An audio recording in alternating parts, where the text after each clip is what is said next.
আসসালামু আলাইকুম। কেমন আছেন আপনারা সবাই? আশা করি অনেক অনেক ভালো আছেন। আজকের এই ভিডিওটিতে আমি আলোচনা করব যারা আমরা ইউরোপ, আমেরিকা, কানাডাতে এখন যেতে চাচ্ছি, যারা বাংলাদেশে খুব ভালো পজিশনে আছি, ভালো অবস্থানে আছি, তারা এখন এই মুহূর্তে অনেকেই কিন্তু আমরা চিন্তা ভাবনা করতেছি যে আমরা দেশের বাইরে যাব, মানে আমাদের স্বপ্নের দেশগুলোতে আমরা যাব। দেখুন, আমরা যারা একটু ভালো ইনকাম শুরু করি বা আমাদের পরিবারের যাদের অবস্থান একটু ভালো, আমরা সবাই কিন্তু চিন্তা করি যে আমরা এখন ভালো কান্ট্রিতে চলে যাব, বা যাদের ইনকামই দেখা যায় যে 1 লাখের উপরে চলে যায়, তারা চিন্তা করে যে তাদের ফ্যামিলি নিয়ে তারা ইউরোপ, আমেরিকা, কানাডা এই সমস্ত জায়গায় তারা সেটেল হবে। হ্যাঁ, তাদের চিন্তা ভাবনাকে আমি অবশ্যই ওয়েলকাম জানাই। কেন ওয়েলকাম করছি সেটা হলো যে দেখুন, বাংলাদেশের যেই অবস্থা, সেই অবস্থা অনুপাতে তারা যে সিদ্ধান্ত নিচ্ছে তারা একদম খারাপ সিদ্ধান্ত নেয়নি। এমনকি আমি নিজেও সেই সিদ্ধান্তটা নিয়েছি যে আমি বাংলাদেশের ভালো অবস্থায় ছিলাম এবং আলহামদুলিল্লাহ এখনো আছি, ইনশাল্লাহ আগামীতেও থাকবো। তারপর দেখুন, আমি কিন্তু ইউরোপে সিদ্ধান্ত নিয়েছি যে আমি ইউরোপে থাকবো, ইউরোপে আমার পরিবারকে নিয়ে আসবো। এই চিন্তা ভাবনাই কিন্তু আমি এখন ইউরোপে আছি। বর্তমানে আমি যেই দেশে আছি সেখানে যদি আমার সবকিছু ঠিকঠাকভাবে চলে, সবকিছু ঠিকঠাকভাবে হয়, হ্যাঁ, আমার ফিউচার জেনারেশন যারা থাকবে তাদের ভবিষ্যৎ অনেক ভালো। এই চিন্তা ভাবনা করে যারা আসতেছে তাদেরকে আমি ওয়েলকাম। ওকে, বাট এখানে এসে আপনাকে কিন্তু কয়েকটা ধাক্কা খেতে হবে। এখন এই ধাক্কাগুলো যদি আপনি সামলাতে পারেন, গুড। যেমন যারা বাংলাদেশে খুব ভালো ইনকাম করতেছেন, তাদের যে ব্যাপারটা হবে, যারা 1 লাখের উপরে স্যালারি পাচ্ছেন বা 1 লাখের উপরে আপনার মান্থলি ইনকাম আছে। এখন দেখুন, এই 1 লাখের উপরে আপনার যাদের ইনকাম আছে, তারা কিন্তু মাস গেলে যেটা হচ্ছে যে আপনার সংসারের খরচ কিন্তু আছে, তাই না? সংসারের খরচ দেখা যাচ্ছে বর্তমান সময়ে বাংলাদেশে সংসারের খরচ যাদের 1 লাখ ইনকাম, 60-70 হাজার টাকা কিন্তু খরচ হয়ে যায়। হয়তো বা 20-30 হাজার টাকা কেউ জমাতে পারে বা অনেকে পারেই না। যারা পারে না তাদের বলবো যে এই মুহূর্তে আপনারা ইউরোপের বা আমেরিকা বা যেই দেশেই আপনারা যেতে চান না কেন, মাথা থেকে ঝেড়ে ফেলান। হ্যাঁ, আপনারা তখনই আসতে পারবেন যদি আপনি ওয়ার্ক পারমিট নিয়ে আসতে পারেন, যে এই দেশে এসে আপনি কাজ করবেন, এরকম যদি কোনো ভিসা পান তাহলে সেইভাবে আসবেন। কিন্তু বর্তমান সময়ে বাংলাদেশে তো আসলে ওয়ার্ক পারমিট ভিসা কাউকে দেয় না, কেউ পায়ই না বলতে গেলে, খুবই কম, মানে 100 জনের ভিতরে একজন পায় কিনা সন্দেহ। হয়তো বা 1000 জনের ভিতরে একজন পায়, এমন অবস্থা। তা আমরা আসলে ইউরোপ, আমেরিকা এই সমস্ত জায়গায় আসি কিভাবে? আমরা যে কোনো একটা ছোটখাটো সেঙ্গেন কান্ট্রিতে প্রবেশ করি, সেই সেঙ্গেন কান্ট্রিতে প্রবেশ করার পরে আমরা দেখি যে যেই সমস্ত বড় কান্ট্রিগুলো আছে সেখানে গিয়ে পলিটিক্যাল আবেদন করি, সেখানে গিয়ে আশ্রয় আবেদন করি এবং সেখানে গিয়ে অবৈধ হয়ে যাই। এক প্রকার বলতে গেলে আমরা অবৈধ ইমিগ্রেন্ট হয়ে যাই। আরেকটা ওয়ে হলো যে অনেকেই আছে যে আমরা ট্যুরিস্ট ভিসায় আসি, ট্যুরিস্ট ভিসায় এসে এখানে কিন্তু আমরা থেকে যাই, তার মানে আপনি কিন্তু অবৈধ হয়ে যাচ্ছেন। আরো একটা পদ্ধতি হলো যে অনেকেই আছে যে আপনার বিভিন্ন কোম্পানির প্রোগ্রাম, বিভিন্ন অনুষ্ঠান এইগুলো উপলক্ষে আসে, এসে কিন্তু তারা থেকে যায়, তারা আর কিন্তু আর মুভ করে না। তা এই যে কয়টা প্রসেসই বললাম, যে কয়টা প্রসেসই এসে আপনি ইউরোপ, আমেরিকা বা এই সমস্ত জায়গায় থেকে যাচ্ছেন, আপনি কিন্তু অবৈধ হয়ে যাচ্ছেন, তাই না? আর যারা দেখা যায় যে আপনার সমুদ্র পথে আসে, তাদের ব্যাপারটাও তো আলাদা, তারা তো ফুললি অবৈধ। এখন এইভাবে পথে যারা আসতেছে তাদের অবশ্যই ভালো অবস্থা ছিল, ভালো অবস্থানে তারা বাংলাদেশেও ছিল, এই জন্যই কিন্তু তারা এসেছে।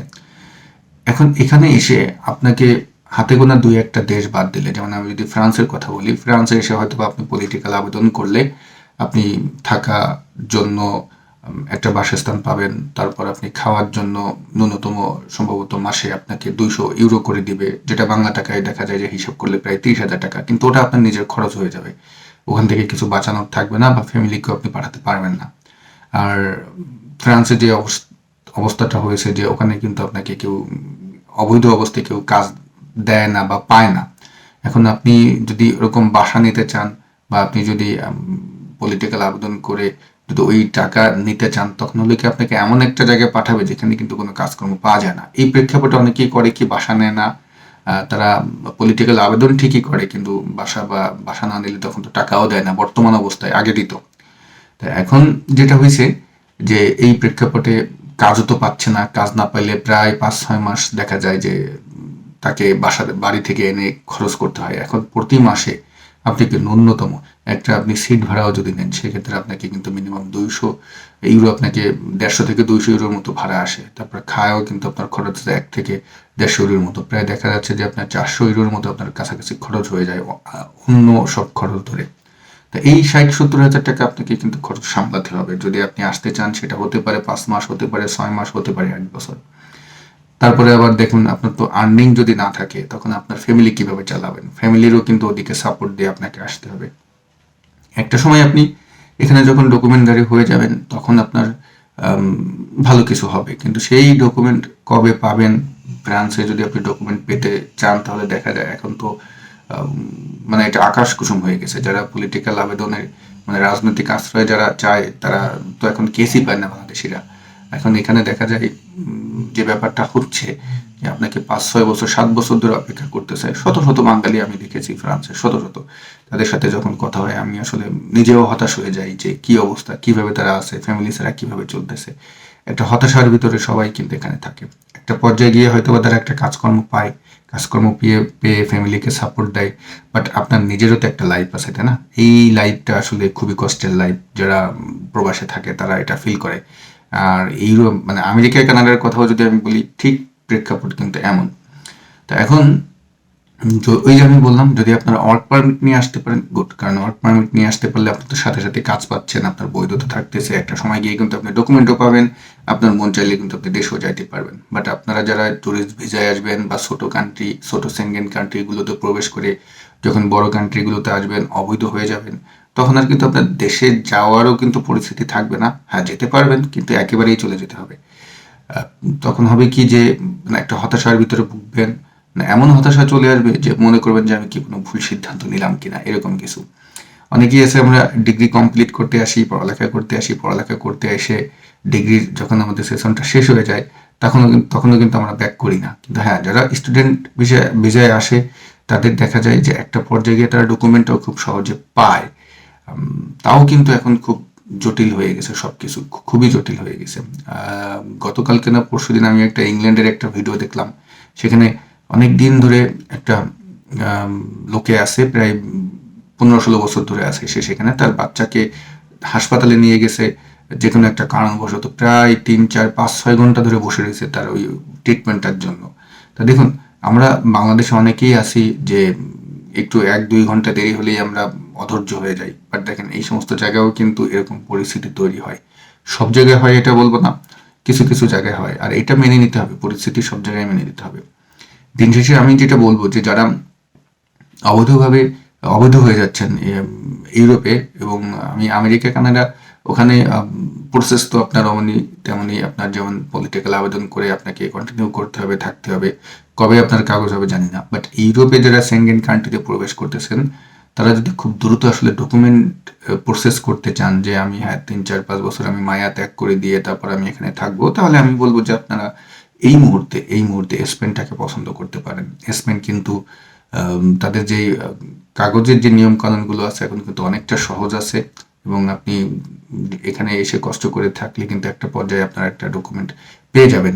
এবং সেনগেন কান্ট্রির একটা সুবিধা হলো যে কোনো একটা ছোট বড় যে কান্ট্রির আপনি একটা ডকুমেন্ট পান না কেন, এটা দিয়ে কিন্তু আপনি পুরো সেনগেন কান্ট্রিগুলো ঘুরতে পারবেন। এখন দেখুন, আগে পর্তুগালটা খুব সহজ ছিল, এখন কিন্তু পর্তুগাল খুব কঠিন হয়ে গেছে। আপনারা জানেন পর্তুগালে তো এখন 70 নেয়ই না, এখন একমাত্র পথ খোলা আছে কিন্তু এই স্পেনেই।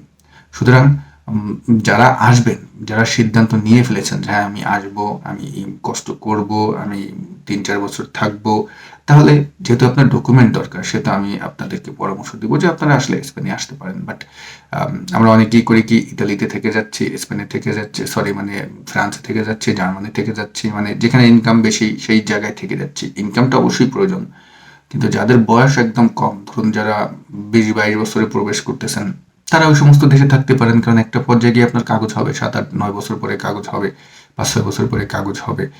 তখন আপনি ওই ধৈর্যটা নিয়ে 5-6 বছর 7-8 বছরের মায়া ত্যাগ করে থাকতে পারেন।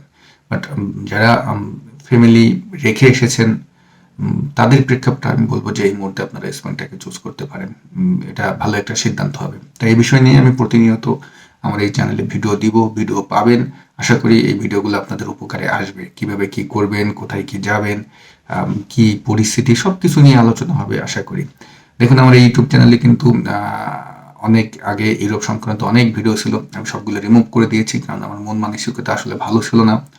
তা চিন্তা করতেছি যে আসলে তথ্য দেওয়া তো খারাপ জিনিস না, কারো তথ্যর মাধ্যমে যদি কেউ উপকৃত হয় অবশ্যই সেটা একটা দোয়ারও কাজ করে।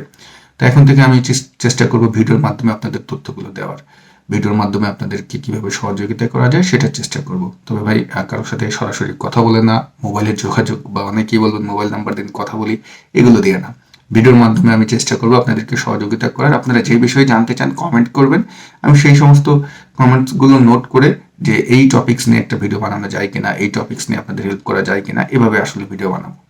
ওকে, তো সবাই ভালো থাকবেন, প্রত্যেকের সুস্থতা কামনা করছি। আসসালামু আলাইকুম।